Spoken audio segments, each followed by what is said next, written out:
Hi guys, it's Matt. Welcome to the video. I am a compulsive gambler in recovery and I'm your mind and movement mentor here to help you. So on the next video of my interview series, I am joined by Kate from all the way from Canada. Yep. Hello, Kate. Hello, how's it going? I'm very well, thank you. Yeah, great to talk to you. I'm obviously over in the UK, so there's quite a distance It is. between us, and we meet by the power of technology. Sure. So I'm going to, if you don't mind, just ask you to kind of introduce yourself and a little bit about your background, if you'd be so kind. Sure, yeah. So I am, at this point, I would say I'm a recovered gambler, a recovered drinker and smoker. Um, my longest standing addictions were definitely alcohol and nicotine, and the gambling came at the very end and really made me hit rock bottom pretty quick. But I'm also doing my master's in counseling psychology, so I'm at this current point, I'm kind of putting together like a gambling recovery program on TikTok, and that's kind of my little project for right now. But yeah, I live in Canada. Yeah.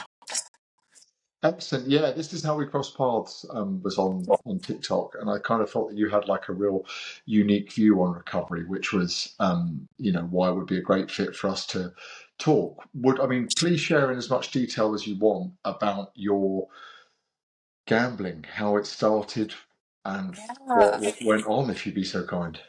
Yeah. So for me, I've always been like a very spiritual person, and I studied religion throughout my post-secondary education. I've traveled all over the world doing different like meditation retreats. I've dabbled in all different sorts of like spirituality and things like that. So it's something that's always on my mind. And it was about a year ago, that I really started, well, actually no, this would have been like 2 years ago, that I came to a point that I just felt like something was coming, like something really big was coming for me, and I was like meant for like I've faced a lot of challenges in my life. I would say I've had a pretty difficult life. I have multiple psychological disorders. I've been through a lot of different stuff, and I've had to work really hard to become stable and sober. And because I had just finished my undergrad, which was like 4 years straight of like nonstop schooling, um, I just felt like I deserved something. Like I felt I deserved like recognition, and that, something was coming for me. And the other thing that kind of really convinced me to start gambling, this is probably really unique to me. Maybe other people think this way as well, but I have like three different co-occurring conditions it's quite rare. It's like a very rare combination. And it's like one in like 15 million. So I must be due for for something really good to happen, just because I've had so much bad luck in my life. Yeah, I thought it really came down to luck. And I was like, well, I started like playing lottery tickets and things like that. And then I slowly started doing online casinos. And then before I knew it, I was staying home every day, drinking, puffing nicotine like crazy. And I gambled away like all of my student loans, all of my income. And this was like, for me, that was a really big deal, because like I had spent so much time proving myself and proving that I'm now better and I'm now stable, and I'm doing my master's in counseling psychology. I'm like at a really good place in life. And then all of a sudden it was like everything fell apart. And I couldn't tell anybody about it because I didn't want to be seen as like a failure, right? And yeah, I ended up having to turn to Jesus Christ, which I never thought would happen. I was so far away from that belief system. I thought it was the dumbest thing ever. Um, but yeah, that's what got me out of it. And I haven't had any relapses on any of my addictions, alcohol, nicotine, or gambling. That sounds like miraculous and crazy, and it really was. Wow, yeah. That's definitely like a powerful shift. Yeah. How long has it been since you last gambled? It's been over a year since I last gambled. Yeah. Excellent. Okay, congrats on that. And I can really relate to what you were saying about like, because there's the whole thing of the gambler's fallacy. When you feel like you're very unlucky, you feel like your luck is due. If Yeah. you lose 10 bets in a row, there's that Yes. kind of that delusional thinking that you're more likely to win the 11th, even if the statistical probability is just still 50-50. So what kind, I mean, I'm conscious of being too personal, but what kind of challenges was it that when you said that you had some complications that were really kind of like odds against? This What is was like it that made you it's think, hard. Yeah, it's hard to tell this whole story without telling like my whole life story, but I'll try to condense it and like tell maybe a more simple version of it. But oh, sorry. oh, that's all right. Um, I grew up with two alcoholic parents. I left home at the age of 16.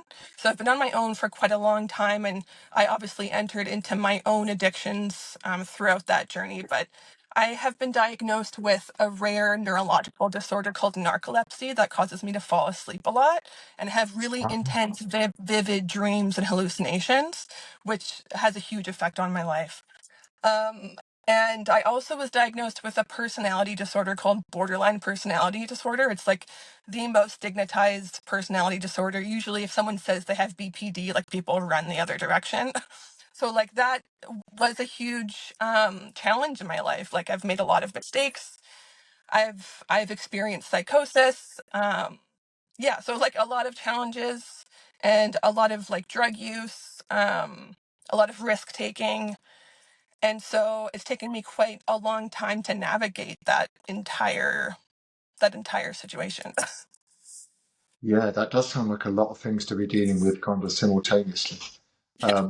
I myself, I'm diagnosed ADHD, and I definitely Yeah. feel like there's a real sort of perfect storm between certain neurodivergence or neurological challenges and addiction, the impulsivity, the The risk taking, impulsivity. that kind of thing. Like, Yeah. yeah, it's just almost like that.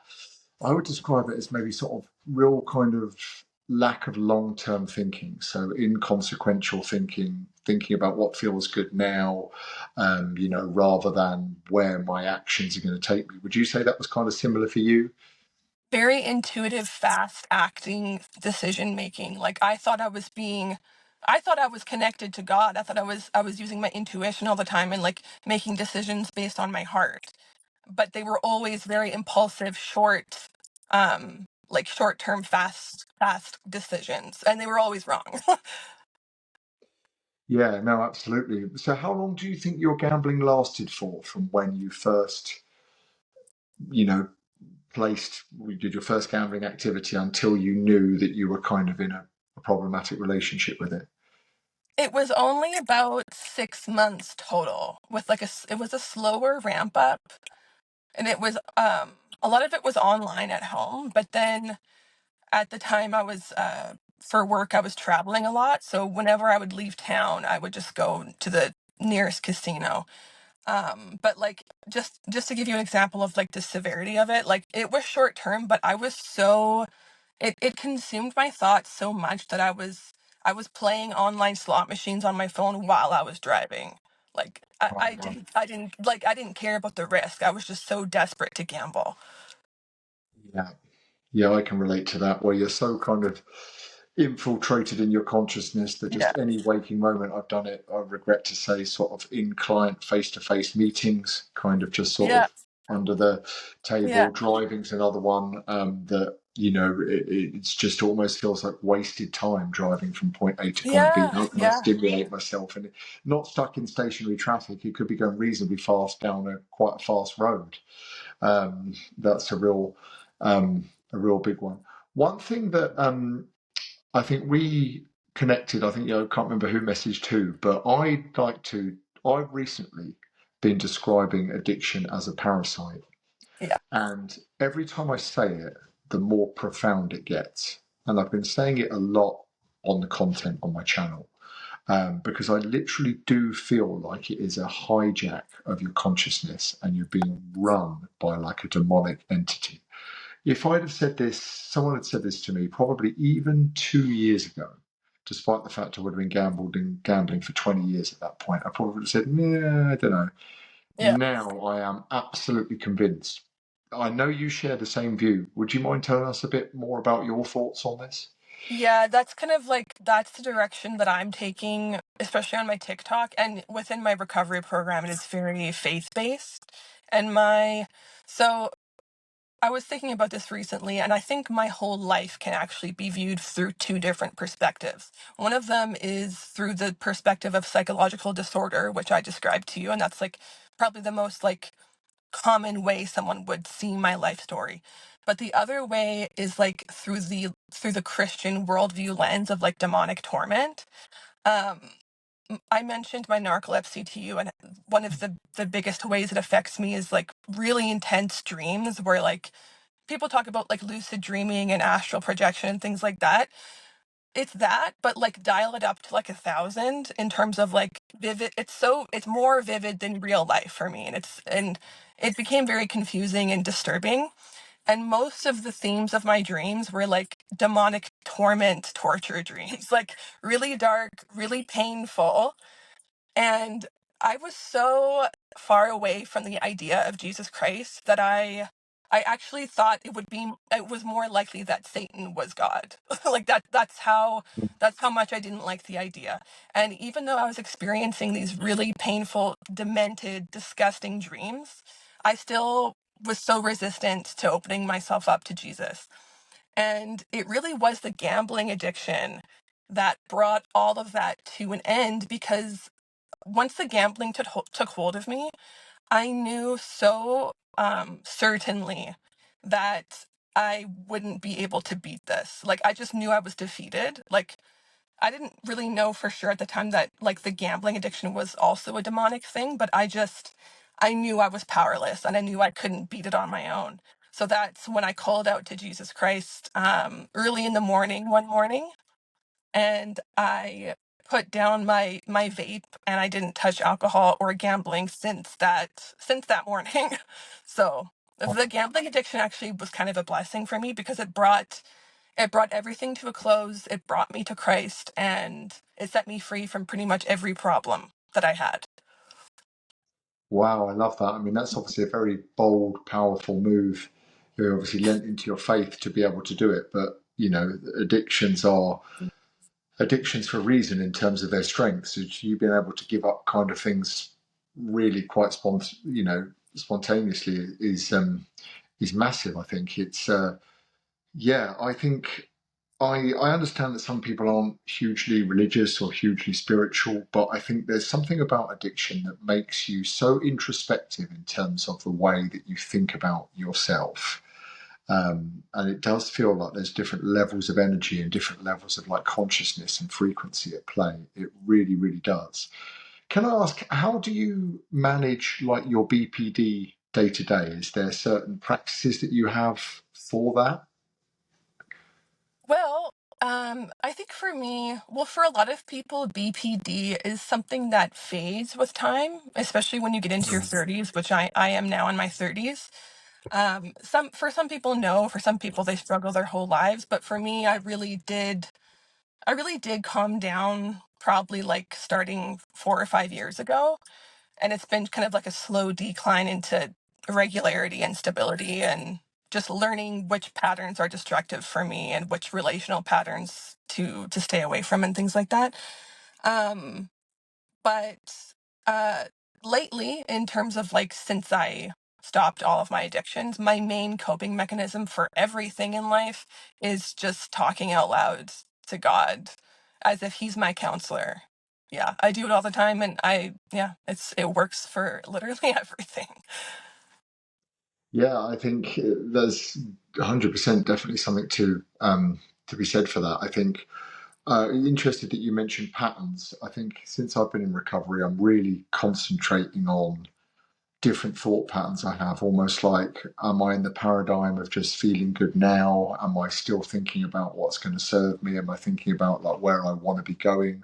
Or am I kind of going into that lower consciousness, like coping strategy where the gambling addiction could look for almost like a crack in the dam, where, I'm thinking maybe, I don't know, just nihilistically, not bigger picture, just I want, how do we just change our state now, which is, I suppose, is the definition from any kind of coping strategy. I know I can have a bit of a bad relationship with food sometimes that plays that role Yeah. as well.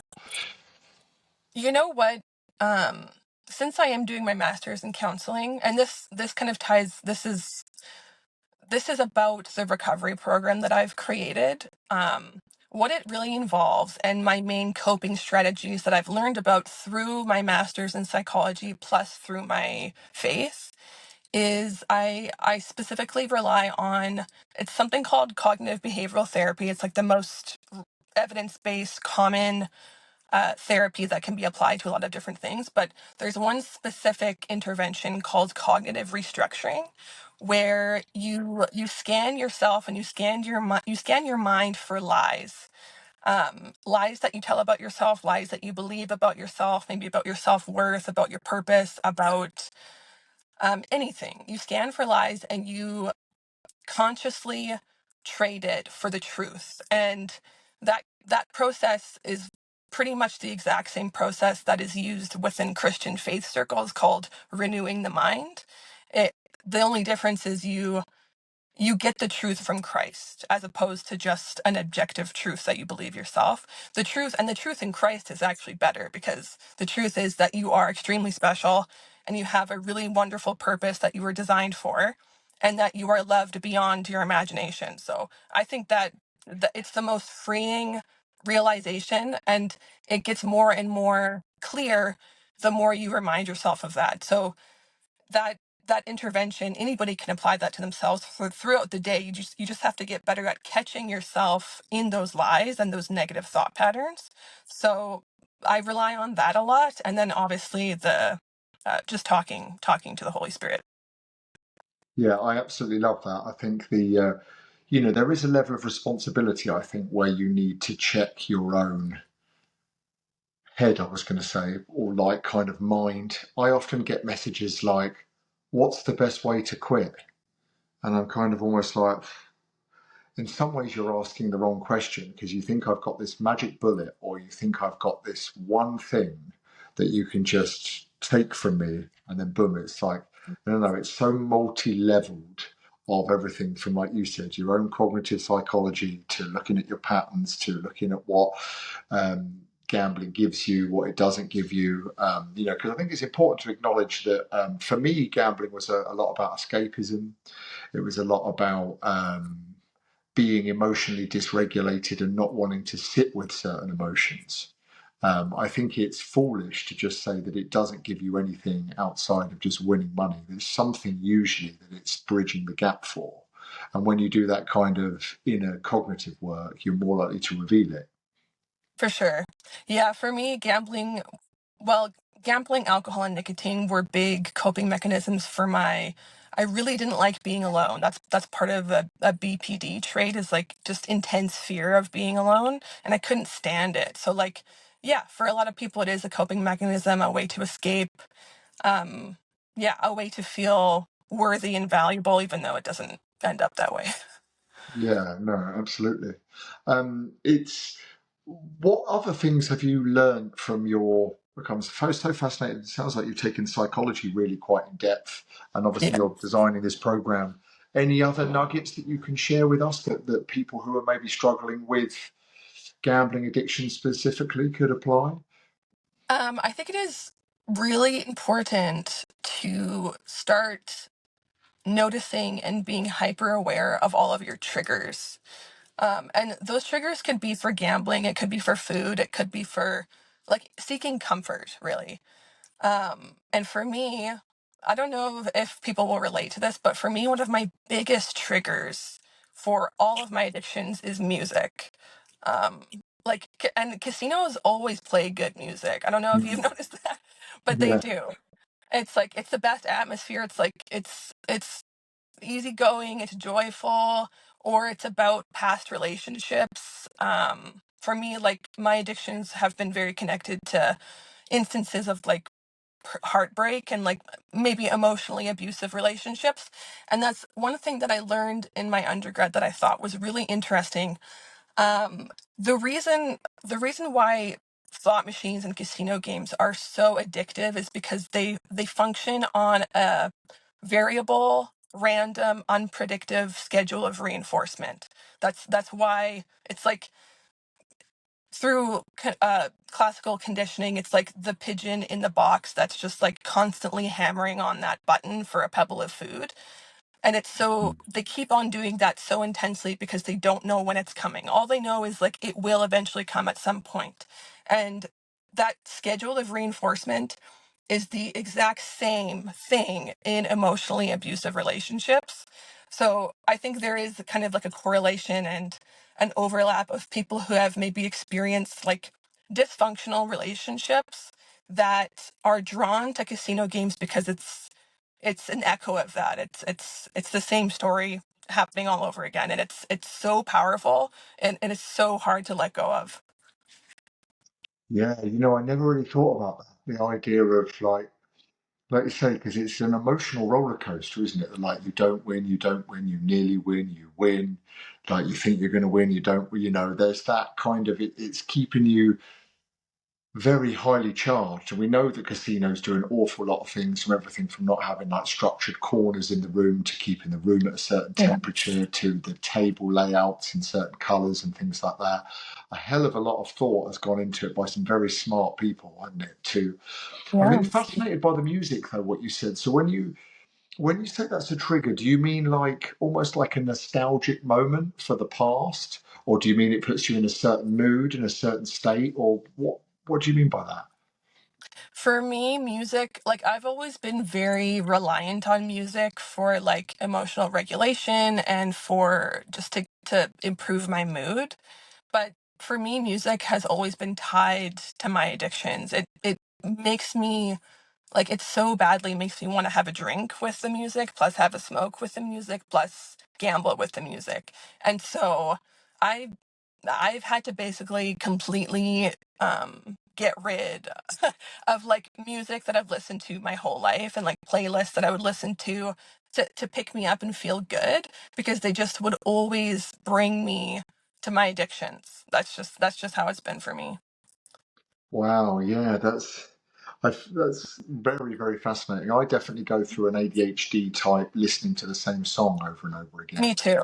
If I see a song in a movie or something that captures quite a good moment, I'll literally play it 200 times in a row before I listen to anything else. It's pathetic, really, but like yeah, that's kind of quite strange. And for me, live sport, I've since I've been in recovery, I've not watched any live sport, and I think I'm the same. Where it's just it would be pushing me into ground that I feel like I would be reluctant to go to it. Everything from walking up the steps to going in to seeing the pitch to hearing the tannoy announcements is just so my gambling like sphere that I almost can't imagine driving to a game to have all that without gambling.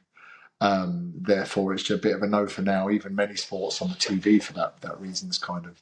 But I admire your discipline with that because music is obviously very abundant and can sometimes you turn the car ignition on, you hear a song that you didn't necessarily ask for, or the TV, or walk past a busker in the street or something like that. So that's not necessarily something you can always control. No, for sure. Yeah, it's crazy how powerful certain like you said locations can be triggers, music can be triggers. Yeah, a lot of different things can be triggers. The other thing that I wanted to say, you asked me like what I think is important in terms of like staying away from gambling, especially if you are doing a lot of online gambling, is not just to self-exclude from the websites, but to self-exclude from payment processors. That's something that not a lot of people know to do, but like Mm. you can block yourself. Like I don't know if it's the same where you are, but in Canada, the most common like method of payment for online casinos is e-transfer.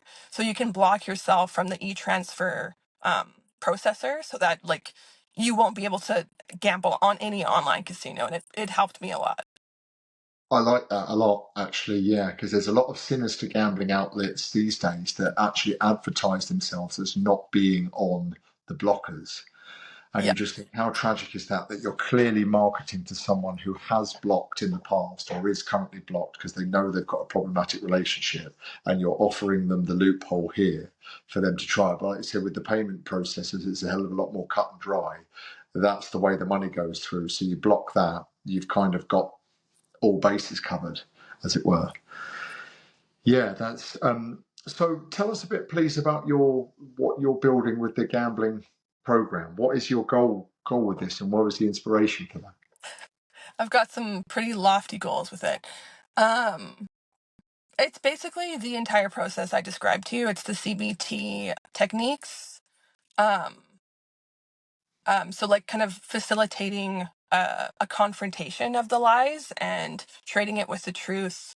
It is for people who are open to having a relationship with Jesus Christ. You don't have to be Christian to come into it, but you do have to be open to that.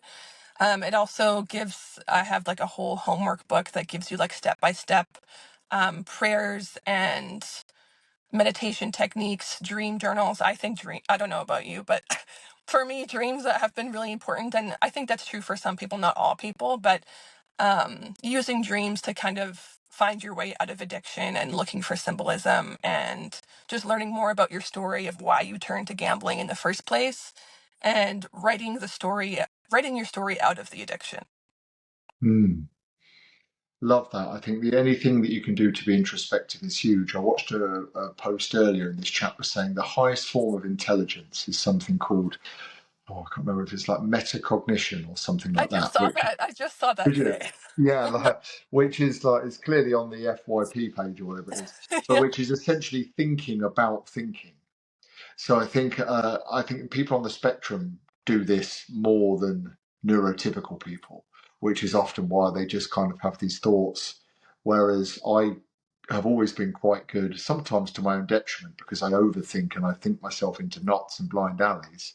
But like I kind of think about the thinking, which is fatiguing and sometimes problematic. But it can also be good, like you were saying, to challenge certain thoughts, and you don't just get a thought, believe it, think that it was your thought all along, therefore act on it. You can kind of be like, okay, what's this about? Like, it's, I don't know, like one of my great analogies for relapsing is a plane crash, which is, if it sounds a little bit morbid, but if you if I'm going to relapse, so in the same way that planes just don't fall out of the sky for the most part, there's usually a series of like three or four things that happen simultaneously. So someone didn't do the maintenance checks last week, someone didn't do something 1 month ago, Yeah. and then on the day of the flight there was unforecasted weather and the pilot made an issue.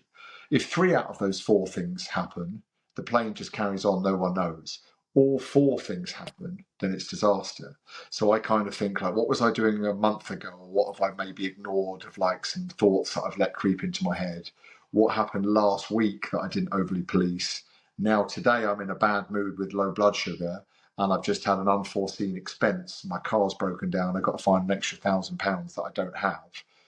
Those four things could be like, we're gambling, and it's kind of like trying to keep that, yeah, just that kind of cognitive awareness of all of the things in real time. Like, is this a level one thing? Is this a 1 monther today that might lead to, like, I feel like I'm okay now, but something I'm not doing, like I'm too invested in sport today, or I'm not doing this, or for you it might be you get slightly slack on your prayer life, for example, or just certain, you don't pick up on patterns. I think that can be quite powerful to do that. Yeah. I guess I do have one last question for you on that topic.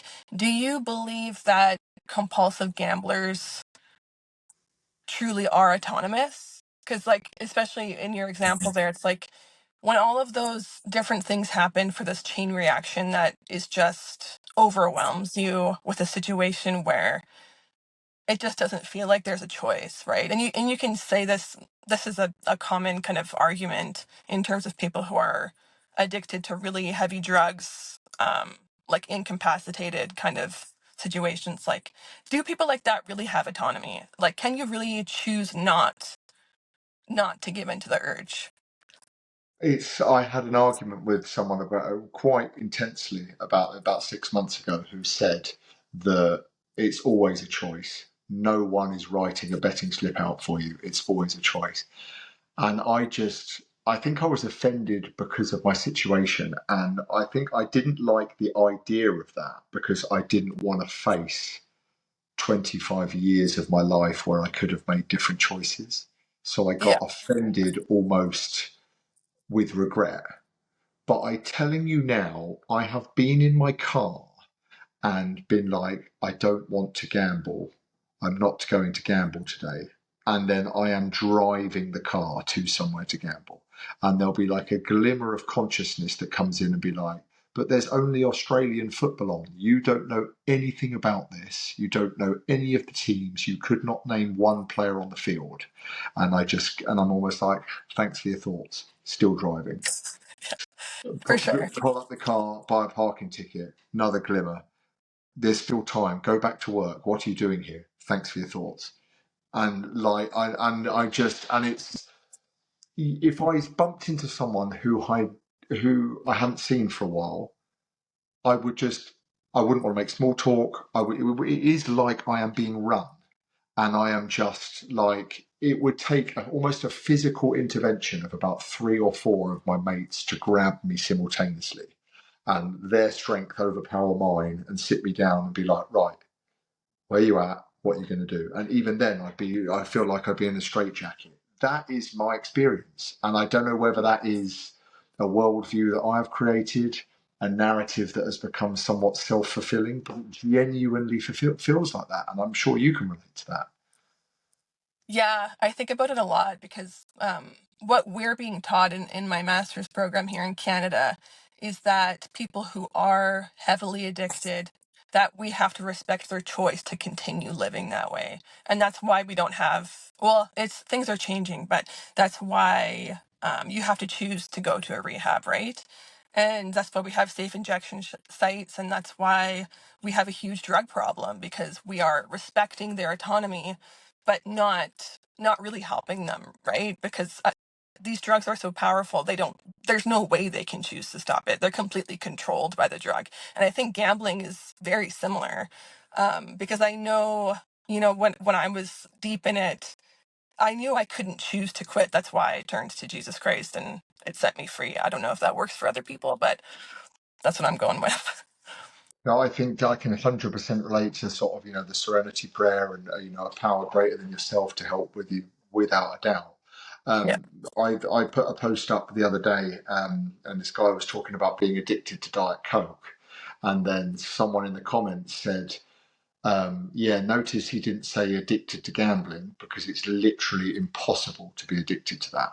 And then this comment had about 2,000 likes. Oh, And I was kind of like, and in my mind, I was like, well, like you, even when you were just saying that there about drugs, I was like, well, with drugs, they are actually putting a substance into them. So you could see how that would self replicate and that would change the biology and thus, therefore, start a chain of events. We as compulsive gamblers, or myself, I'm not actually putting anything in me. So someone that was more ignorant to addiction, you could see how you would push gambling lower down the pecking order and be yep. like, I get it, mate. If I put heroin in your arm, you will run through a wall to get another dose of that. But by placing a bet on this football match that's on, surely you can just go and do something else when it finishes, can't you? And it's, in my experience, no, but like you can see how it would be viewed as different to drugs.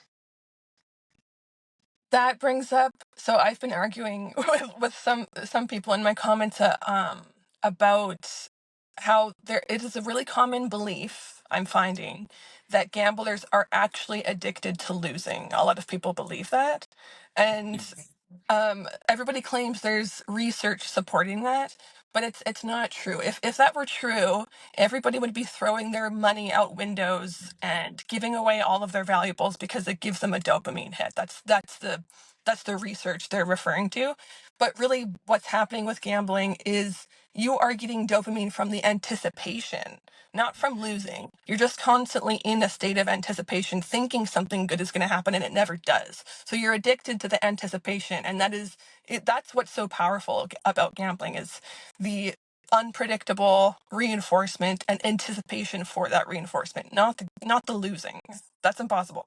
I completely agree with you. Yeah, I think for me, one epiphany moment that I've had over the last couple of years is that I just want to play just to play. just to play. Yeah. And it's that anticipation, and it is that moment of will it, won't it? The ball's moving Yeah. towards the goal, the ball's starting to spin around the roulette wheel. 100% that is true for me. I think the losing, no. I think possibly where it's misconstrued is I know I can relate to wanting to lose in an isolated incident when I've just had enough and I'm Yeah. like, this is mental turmoil now. I know that I won't stop until I have no money left. Yeah. So the quicker this goes away, someone just come in and save me with intervention like behavior. I just want this money gone. I can relate to that like on one day when I'm right at the bottom. But Yeah. for the most part, no. I want to win so I can keep playing, really, just to facilitate that. The addiction will make it about my personal circumstances. I can pay off that debt, I can release that stress, I can go and buy that shiny object that it's making it seem like I really want when I never would buy it, even if I won anyway, I would just keep playing. But yeah, I think that's where they're going wrong. Who am I one to question research? But I think that is where they're going wrong with that. Is there's no way people want to just hemorrhage their money away. I don't believe No. I can probably take the point that a lot of gamblers, maybe rightly or wrongly, from past trauma, have low self-worth and things like that. But no one just wants to put their money down the drain and cause themselves stress. They've got to be getting more in return than that. Yeah. You're Definitely. right. The relief can be a very powerful feeling. So I understand that, but not the actual act of losing. But yeah. Yeah. Well, I'd love to ask you one final question, if I Okay. can, which is probably something that you've kind of already answered. And that would just be like for anyone watching this that is struggling with, you could say all addiction, because I'm conscious you have experience with that, but arguably specifically gambling. If you had like an elevator ride with them for a minute, what would you say to them that might create some awareness or some kind of leverage to change? Oh, that's a good question. Creating awareness in other people is, I mean, yeah, can be the most difficult thing. Um, when it comes to gambling, though, I do think you do have to reach a point of feeling certain that it's time to change. That's really what got me to change is I had an overwhelming feeling of certainty that I could not I could not keep going. And I think that was a blessing from God. And for me, it was kind of spontaneous and miraculous. So in my program, the first step, the first step is the most important step. And if you do not complete the first step, you are actually out of the program. And I'm going to I refund all the money because the most important piece is to wake up the first morning you wake up at 4 a.m. and you go to a different room and you call out to Jesus Christ to tell you what you need to know. What's the most important thing that I need to know right now? And to see what he says to you. And for me, it was a feeling of certainty that I had to let go of all of my addictions. And to be honest, I don't know if anybody ever really can truly recover without having that kind of experience, because for me that's the reason why I've had no relapses, and that's the reason for me why I don't find it difficult to stay sober. I don't really think about any of my past addictions. And maybe that sounds crazy and miraculous and impossible, but for me, it's the truth. So that's what I would suggest. No, I love that. I'm a big Tony Robbins fan, and he talks about certainty as one of the six human needs. That, like, Mm. once you've got that, there's definitely, something to be said for that. And also, like, the emotional home. If you identify as a down on the luck gambler, we want to stay consistent with our identity. So you will live that. Whereas if you identify, probably a bit like you have, someone who is certain in their faith and not engaging in their addictions, then you find that becomes your home, and you want to stay congruent with that effortlessly because it's the strongest form of the human personality. This has Yeah, been so great. This has honestly been brilliant. And I'm so grateful for having you on. We should perhaps do this again at some point. for sure. Great luck with your, with your program that you're launching. I'll certainly be looking out for that and trying to support in whichever way I can. Would you mind telling us about where anyone who's watching this could find out some more info about you?